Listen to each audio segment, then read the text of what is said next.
Hi coffee beans! How's it brewing? Today we're going to be taking a look at the premium Sophie and Toffee December Blowout box. Then we'll be creating an awesome bag charm using one of our new molds. In this box we received mermaid sequin glitter, a polymer clay happy mix with rainbows, a smartphone, a little Kirby and a soot sprite, boba tea inclusions, candy sprinkles, stainless steel ball bearings, glow-in-the-dark rhinestones. They're gorgeous in normal lighting, but look at how bright they glow. I'm really impressed. 6 Mystic Fairy holographic glitters in black, red, purple, teal, pink, and gold. 2 random Sophie and Toffee crystal pigment dyes. I got rose red and purple. A 3:1 epoxy resin. 60 grams of UV resin. 2 random silicone maze molds. I got the game console and the castle. The premium items for the December Blowout box were 6 crushed shell inclusions or embellishments in white, blue, gray, green, purple, and pink. 2 random colored crystal LED UV resins. I got green and purple. And the D20 clear silicone mold. I'm so happy they included this because I missed out on the dice molds last time. I really love the booklet they included. I'm so inspired by these creations on the front page. How cool is it to be featured there?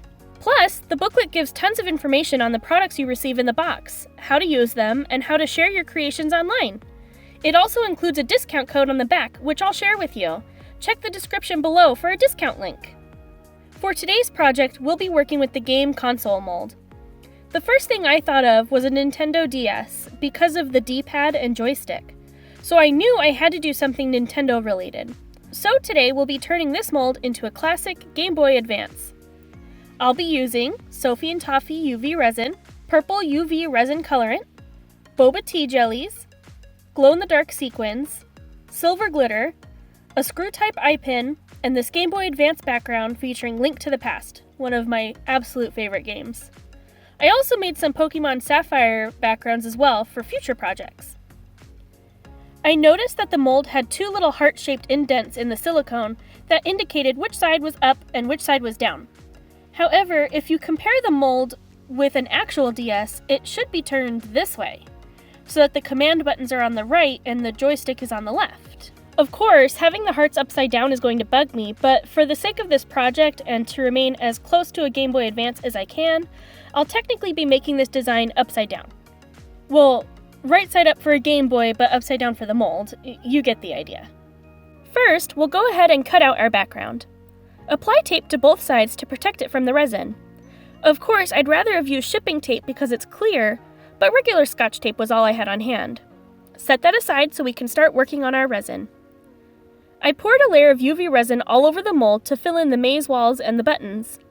I really want this Game Boy to be purple, but I need the maze walls to be clear so that the background can be seen. So I added some of the purple dye to the sides and stirred it slowly, careful to not let any of the purple seep into the maze. Next, I added my glitter to the sides.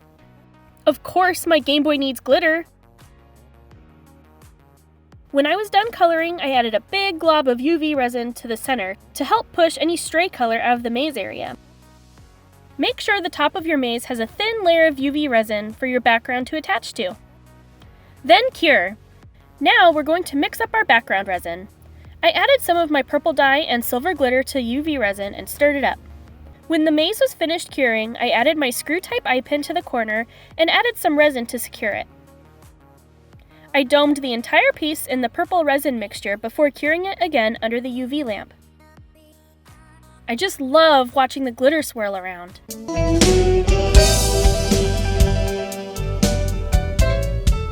Now we can demold and take our first look at our gorgeous Game Boy Advance. I love how well you can see Link in the Lost Woods with the Master Sword. But we need to add some details. After cleaning up the piece, I took some acrylic paint and got to work. Using a toothpick, I added black and silver to the joystick, silver to the start and select buttons, pink and teal to the command buttons, and white seed beads to the speaker. Of course, I didn't film all of that, so hopefully future me will remember to put up a still image for you to see what I'm talking about. Good job, future me. Next, instead of metal ball bearings, I wanted to use these cool boba tea jellies to represent the 3 aspects of the Triforce. Red for power, green for courage, I promise that's green and not yellow, and blue for wisdom. Then I added a bunch of glow-in-the-dark sequins in green, blue, red, and yellow to represent the different rupees you can collect in the game. Then I painted on a thin layer of resin before adding the shaker film and giving it a good flash cure with my UV flashlight. Next, I domed the entire front in an even layer of UV resin. While I was doming, I added a big glow-in-the-dark sequin in green to represent the power light, and added a thick dome of UV resin on top of all the buttons for texture. Finally, we can add our baby oil. As you all know, I struggle with this every time, but this time I need to congratulate myself. Good job, me. I managed to fill it up and not get it all over the place. So let's enjoy this moment. When it's full, I add a big dollop, not of Daisy, to the hole and flash cure. I created this little keychain with the Sophie and Toffee beginner box. Now I have a super cute bag charm for my backpack. And there we are! It's not the most glittery thing I've made so far, but it definitely screams Game Boy Advance. In retrospect, I probably should have used the metal ball bearings because the green and blue boba jellies don't show up very well in the baby oil. But that also makes the maze a bit more challenging. And because the jellies are more see-through, it helps to make the background more visible. And the glow-in-the-dark looks great as well. How many of you remember playing your Game Boy or DS late into the night with just the glow of the screen? I used to shine my flashlight onto my Game Boy just so I could still see it. Tell me about your favorite game in the comments below, or use hashtag BunnieDIY on Instagram. I'd love to know what you think, and I'll give you a shout out in my next video. Don't forget to click the like button and to subscribe so you don't miss any future videos. Thanks everyone! Love you a latte!